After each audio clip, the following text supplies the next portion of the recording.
Good morning. Your Excellency, Minister Shimomura, Professor Haiso Takenaka, Mrs. Yoshiko Mori, Mr. Fumio Nanjo, distinguished guests, ladies and gentlemen. It's a great pleasure and honor to be here at this seminal forum. I like to say that it's good news that Japan or Japanese have won Nobel Prizes, just been announced, but also to hear that there will be a typhoon coming soon. So please request the Nobel Prize winners to postpone the typhoon before I return to Bangkok, if possible. In exploring the future of our cities and the lifestyles of the people who live in them, we must find solutions, ways and means in contributing to sustainable, and here I mean sustainable as long-lasting and non-destructive development. How cities become innovative.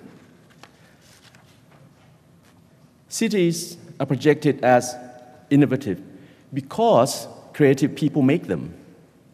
However, creativity and imagination can be implemented and realized only when endorsed by cities, policy, and people's willingness to change and accept transformation. My talk will attempt to sparkle your thoughts and provoke your views on how we interpret innovation in context of city development through art, design, and city planning. This is Bangkok in the 18th century. And this is the artist's vision of Bangkok in 2082.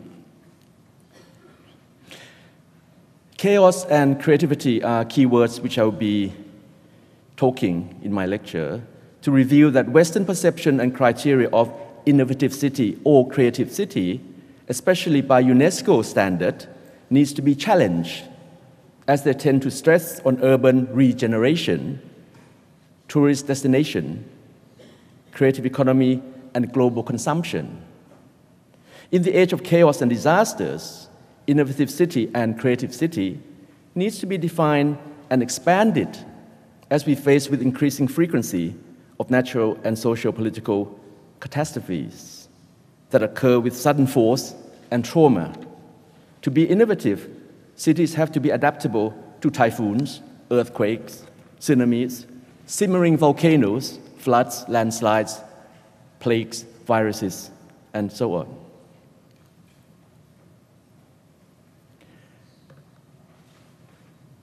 Looking back in the past, we need to realize that our ancestors have been extremely creative and innovative. Sukhothai, Pagan, Borobudur, Prambanan, Varanasi, ancient sites are symbolic landmarks of faith that have survived time and environment to remind that creative innovation can be without high technology and advanced design. Varanasi in India, the ancient site of Hinduism and Buddhism, for centuries has been the holy city of Mother India. Varanasi is also the symbol of living chaos.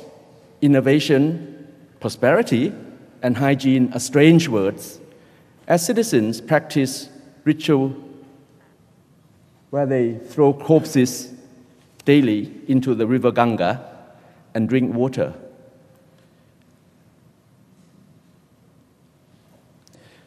Ayutthaya, the ancient city of Siam, the highly celebrated through the eyes of European missionaries and travelers as Venice of the East. And look here at the structure of city planning of Ayutthaya, the ancient city of Siam. Today, websites display top cities selected and juried to announce their remarkable qualities and innovative ideas. Mostly these cities are awarded and recognized due to creative ideas and urban cultural policy for new approach to synergy and the knock-on effect whereby regeneration and reinvention have transformed rundown areas into high-demand property. This is an example of modern Tate in London by the South Bank, or the Bilbao, Guggenheim, which transformed the sleepy Catalan town into a lively tourist spot, or Singapore, the Asian Renaissance city, with Marina Bay Sands and land reclaimed exotic artificial gardens. Cities around the world are transforming the way we live. A large number of architects, designers, social activists, and artists make up the creative class engaged with important social issues, including corruption, climate change, population growth, social injustice, and multiculturalism. Creative thinkers can act to inform public so that actions can be taken to shape our future. This is a work by Chinese artist Zhou Xixi, visions of cities as labyrinthine maze, created as cartographic scribbles of endless creative journeys.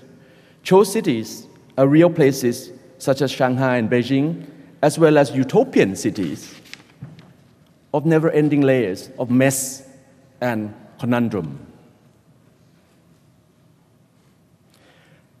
Sci-fi and drama filmmakers have projected their anxiety and predicament of our cities and future lifestyles. Prediction and premonition through scenes and incidents that foresee the rise and fall of megacities, contradictory to the eloquent architecture, happy living, and eco-friendly innovative cities promoted as ideal cities of the world. Instead, future cities constantly face threats, disasters, and detriment.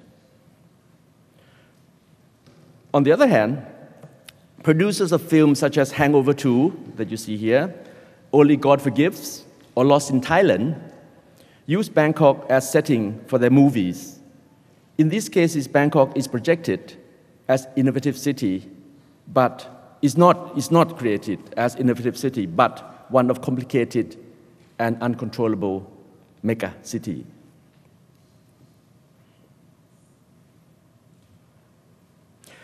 I wish to draw attention to the notion of innovation and inventiveness in context of cities under chaos and trauma.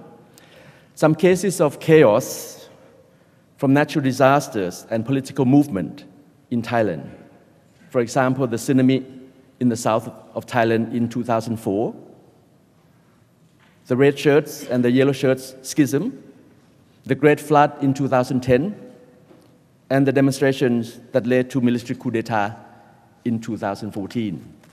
And I give you some of these examples and share with you the context of how people have to adapt with such changes. 10 years ago, tsunami engulfed cities in the south, which you may know, Phuket, Krabi, and Phang Nga. On the Boxing Day, 26th of December 2004, killing more than 8,000 Thais and foreigners. The incident was one of the most shocking Thailand had faced in history, and I recall the trauma and the panic of the homeless victims. But I was assigned by the ministry, the government, to use art as a form of healing process to alleviate the feeling of traumatic experience by the victims.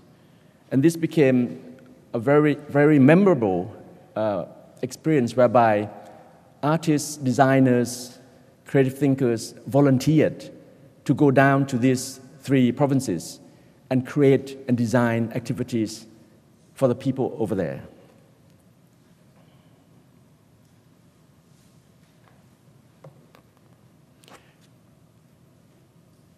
More than 30 public pieces were created exactly 1 year after the tsunami.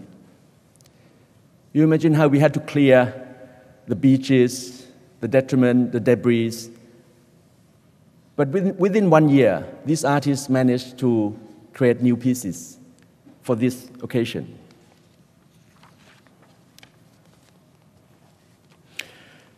The mission was to revive and rehabilitate the mental condition of those affected by tsunami. The healing process, as well as art activities, to draw visitors back to these tourist spots, wrenched and scarred by tsunami. The campaigns were considerable amount of effort taken by public and private sectors.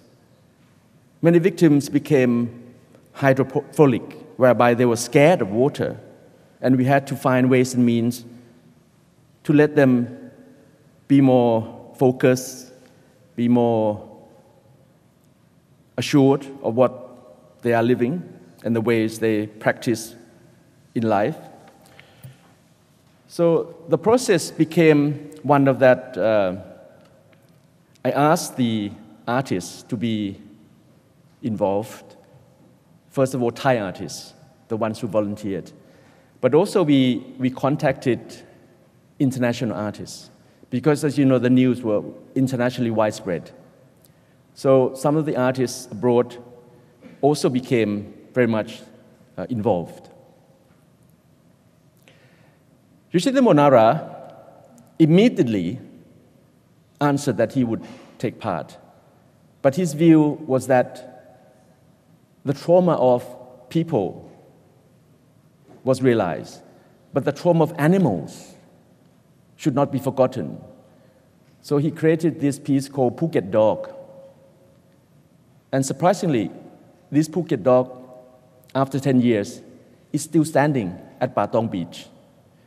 So Nara fans go there all the time, and when some of the people may climb on the dog or damage the dog, they will inform Nara, and we have to go and make the dog come back to life again. So small things like this, I think, became a catalyst, where Japan and Thailand became very much linked through such incidents. I contacted this world-renowned performance artist, as you know, Marina Abramovic. I asked Marina, please come to do a performance. She came and stayed for 3 weeks. And she created this piece where she asked us to find 200 volunteers. And she and them started to whip the waves, slashing the waves as a symbolic gesture whereby her attempt to fight with nature, but at the end, accepting nature. And this became a very emotional piece by Marina Abramovic. I like to say that money was never involved. The artists and designers and the people just volunteered. We may have to pay for their accommodation when they arrive, but they came with their heart. So this is, I think, innovation must talk about the heart also. Otherwise, you don't get things done. This is a work by a Thai artist called Udon Jitraksa. He was commissioned after 1 year of tsunami's event. Udon Jitraksa created this piece called Mind Universe, and now it's still placed as a permanent sculpture at the Muslim village called Kamala in Phuket. Udon created this piece just to talk about the universe, the survival, and the circles and ellipses that symbolize the universe and people. The height of this piece is the height of the wave of tsunami that hit this village. So this piece becomes a reminder where when people return to Kamala or Phuket, they come and pay respect to this piece. This is the detail of Udon's work. So it became now a tourist attraction. This is one of the rare works by the world-renowned sculptress, Louis Bourgeois. You have the Louis Bourgeois at Mori Art Center, but when this event occurred, I went to New York and pleaded to Louis if it was possible for her to create a piece in memory of tsunami. Louis Bourgeois then was about 92 years old, about that.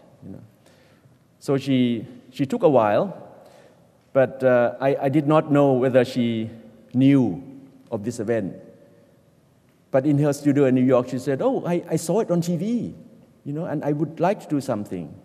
So it became this piece. It took us about 6 months to create this piece. And this work is called Hold Me Close. And it's a very emotional piece where Louis wanted to create this clasping hands in the symbol of praying. But she wanted to make a garden also. So it became a garden of contemplation. And this work is placed at Krabi province, where also the tsunami hit this beach. And the symbol of the child's hand, I think, is very poignant. Hold me close. So just to give you these examples whereby the way trauma and disaster could be evolved into something creative and innovative, but very much conscious to the artist's contribution to site specificity.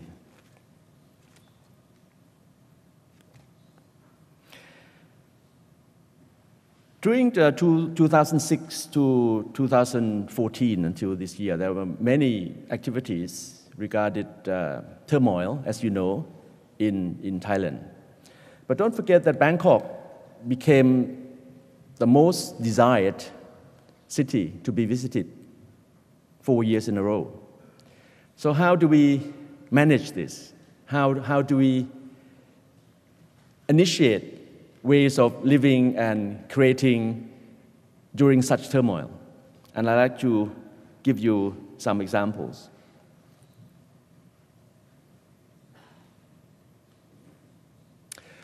At Mori Art Center, I came to see a show curated by Fuminanjo called Laughter. Yeah?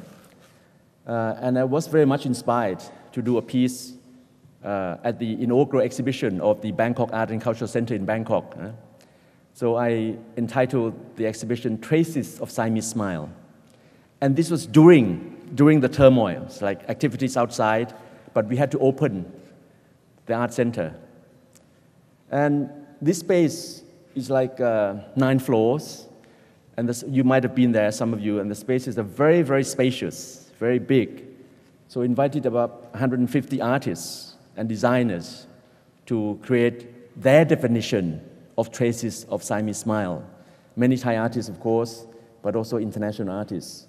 This work you see here is the work by the South Korean artist, Choi Chung-hwa, and also his inflatable flowers. And we also had a mini spider by Louis Bourgeois, because you have a giant one here in Tokyo, so we thought that we have a small one, and it was transported to Bangkok. But when we showed it, the little spider, we could not send back to New York because the airport was closed.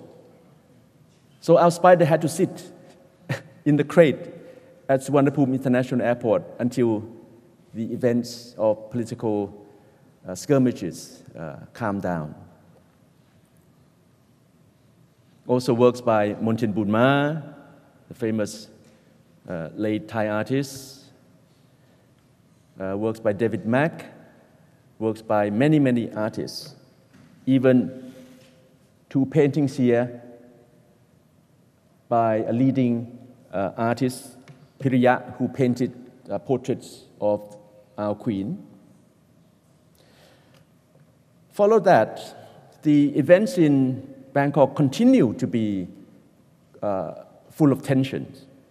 And there were activities whereby during the 14th ASEAN Summit held in Pattaya at the Royal Cliff Hotel,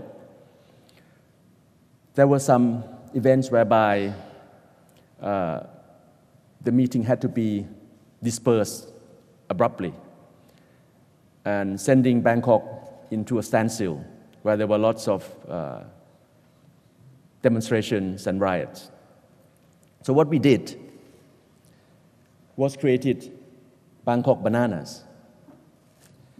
Bananas meaning that crazy, and Bangkok Bananas meaning that Thailand can never make Bangkok Biennale. Because Biennale, yes, Richard, we cannot do it also.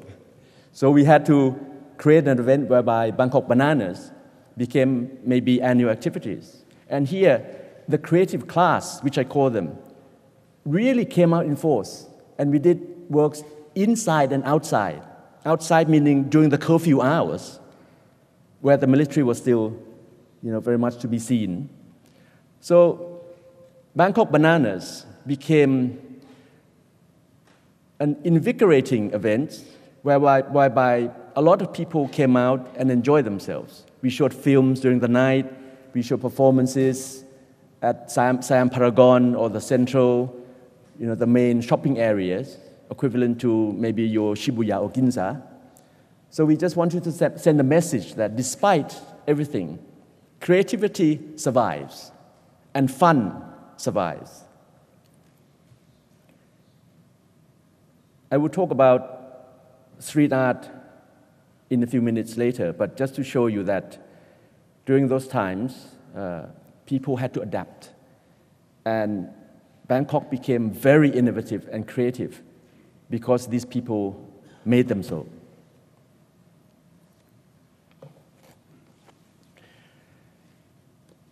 One of the projects we did was also a permanent sculpture. We wanted to make a permanent sculpture by international artists to be placed in this spot called the World Trade, right in the heart of Bangkok. So one of the artists we invited was this very famous Indian artist called Ravindra Reddy. Ravindra came and he looked at the space, but immediately we were sponsored by Indian Chambers of Commerce in Bangkok to help this sculpture to be made. Because this sculpture, the head, was designed to celebrate our king's 80th birthday. It was made in Bangkok, the piece, and it was installed. Only a few weeks after that, there were some political gatherings by the political groups, and a lot of people, here you see them wearing red shirts, stayed at the World Trade Center.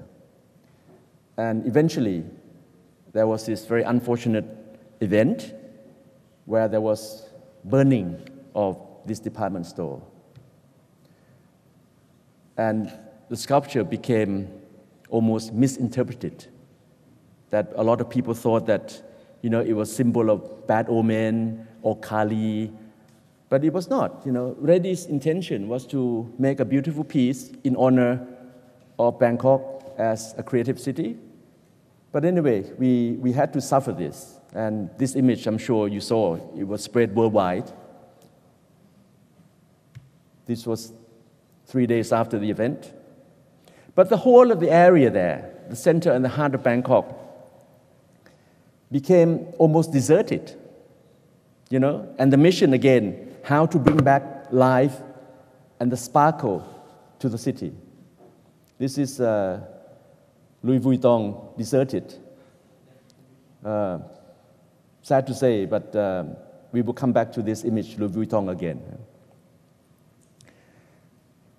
It took us 3 weeks, only 3 weeks, to gather 150 artists, designers, thinkers, to create this exhibition called Imagine Peace, whereby we invited both political groups and artists to contribute in the exhibition. It was a challenging project because the thinking of opposites was still quite prominent. I'd like now to give another example We talked about tsunami, we talked about the political turmoil. Now we talk about the Great Flood in 2010. You know, when floods came, you know, this time it did not come suddenly.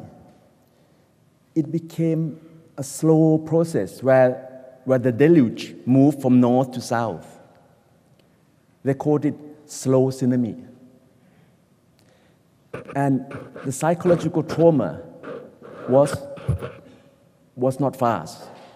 In reverse, it was slow, that this province is going to be hit, the next one, and Bangkok is going to get it sooner or later. And the precautions were that they tried very hard but could not stop such a great mass of water coming down, going out to Chao Phraya River and into the sea. But when it hit so hard, you know. And some places and some people had to live with no electricity. You know, we went back to BI. We went back to the age where there's no, you know, internet because no electricity. And how to make use of, you know, the basic thinking and how to create low-tech to survive.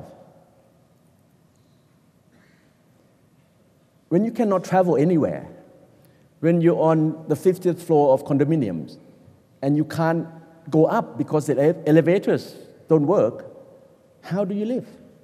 You know, how do you manage life? You know, yesterday, Gitadat also talked about this matter, how to design in order to survive.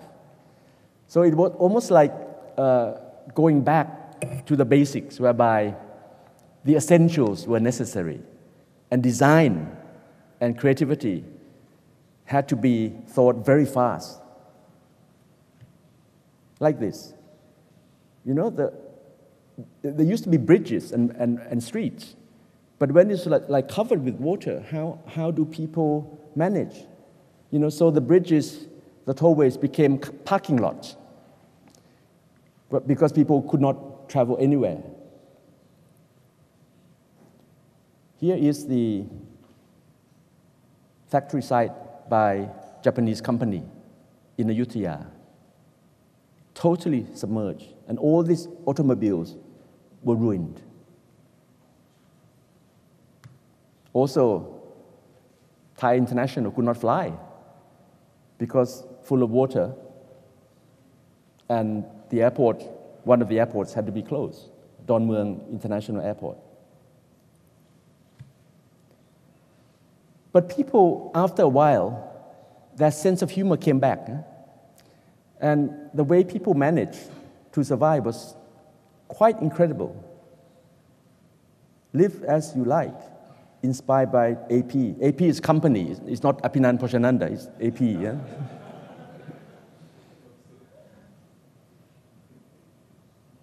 And to see this image, I go back to the image of Yoshitomo Nara, you know.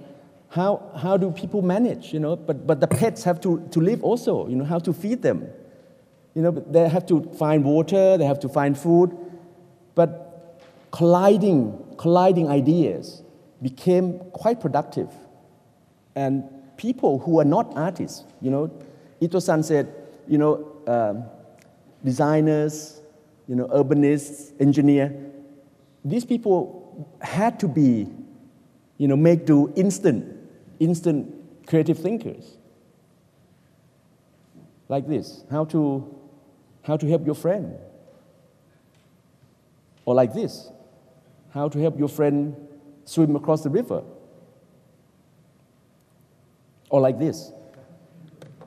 But this is totally useless, you know, because psychologically you wrap it so that I think it's Honda. Huh? Honda or Hyundai, I'm not sure. But you wrap it because you think that it will be okay. But it's not okay because when you unwrap it, it gets totally moldy. You know, you cannot drive it. So, but it's like the idea of it, the idea of trying to save your property. But after a while, you cannot fight with nature. Nature always wins, always. This is going to work. car become boat. Or this famous tuk-tuk, because if the tuk-tuk comes touching the water, it will stop, because the water will get into the engine. So they have to find ways and means to. It became a lot of fun because when people drive, you get the different level of elevation. Again, going to work, how people get ideas to design what they have to cope with such a situation. And the whole country almost became paralyzed. Certain areas, no electricity, nothing, abandoned. We have to go out and give people survival kits, survival bags. I love this photo because this husband is taking his wife for a morning float. I think this is very touching.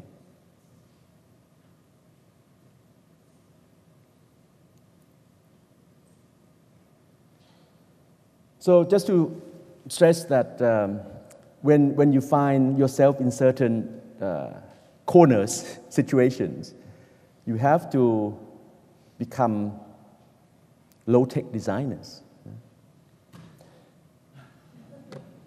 But this transvestite became very famous because she or he, I call he or she, I'm not sure, but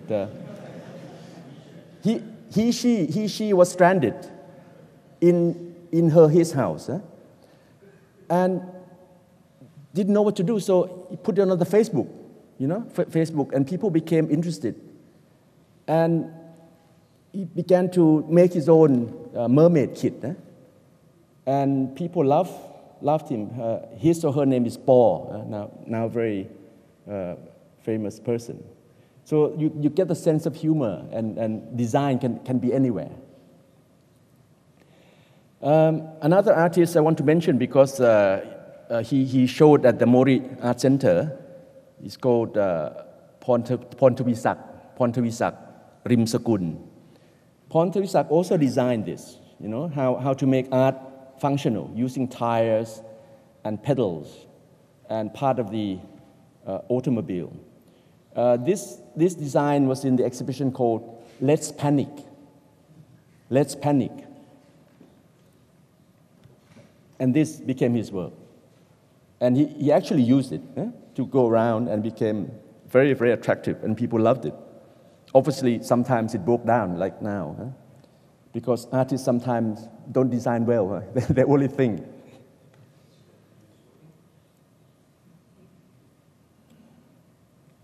And yesterday, I think Marco, I'm not sure, talked about the cleaners, I'm not sure, did you? Another, Jason? I'm not sure, one of the speakers, I was very touched because the process of cleaning can also be creative and meditative, So this was like everyone came out after the flood. It was like communal work, doing it together and clean. You need to clean the city also. Sometimes people think that other people clean your city, other people clean your home. But this is a process whereby everybody came out and worked together and created together. So just the process of sweeping and cleaning can be very, very creative.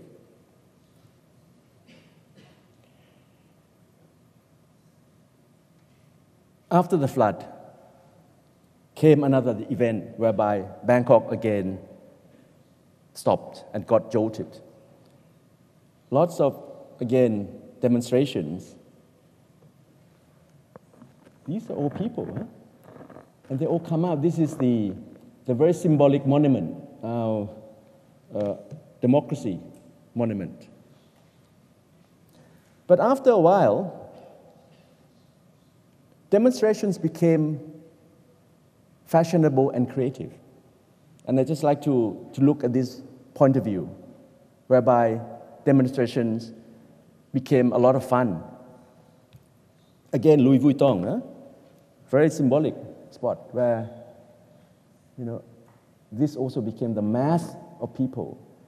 But the way they dressed up, they knew that almost every day, daily and nightly, they would come out And it became the chance, because all the streets were closed, it became the chance to dress up, to meet new boyfriends and girlfriends, to socialize, make friends, make activities. And the costumes and the dress became quite sophisticated. Designers became involved, how to design very chic t-shirt, headbands, armbands, and it sold like hotcakes, So it became an industry whereby some tourist companies say that let's bring the tourists here because they can come and watch the demonstrations. Because these demonstrations, you get free food, free wine, free beer, and it's like a carnival, and you have a party. Like this is like in the middle of the street. She would have a big party with her friends,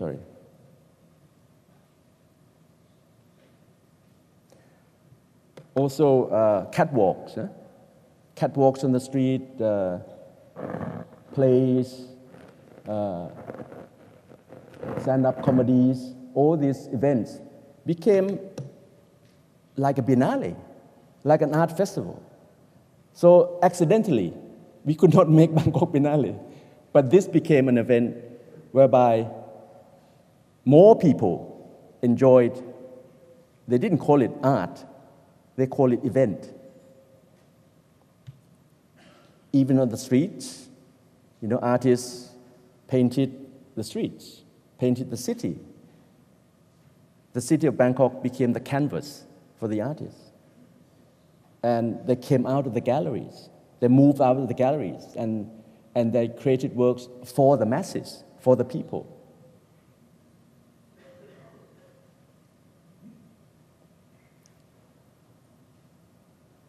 So I like to end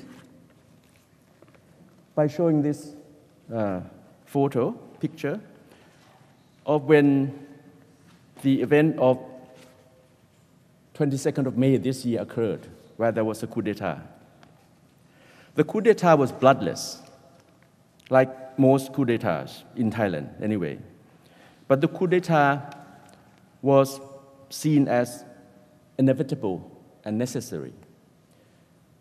But the mood of the people, like here, the soldiers and the army became quite creative and contributed much to bringing back happiness to the people.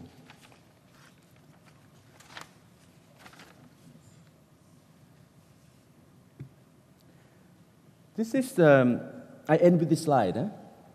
This is the exhibition created by some very young Thai artists. And they wanted to look into the future of Bangkok. And it translates, or it writes here, what is your Bangkok in 2082? Their visions and their views, whether it be optimistic or pessimistic, is the view of the artists and the designers' prediction of the future. But as Tetsuya Mizuguchi yesterday poignantly observed in his talk, whose city is it? Designed for whom? Want and desire for what purpose? Having achieved want, then move on for new desire? These are the questions I think that we need to ask ourselves. So in summary, cities are fragile and ephemeral, some more than others. Our tasks are to keep their uniqueness and attraction. But above all, we must keep them from being distracted from what we might term as something we called development or innovation. Because sometimes the best way of being innovative is simply to do nothing, hence achieving the void. Thank you.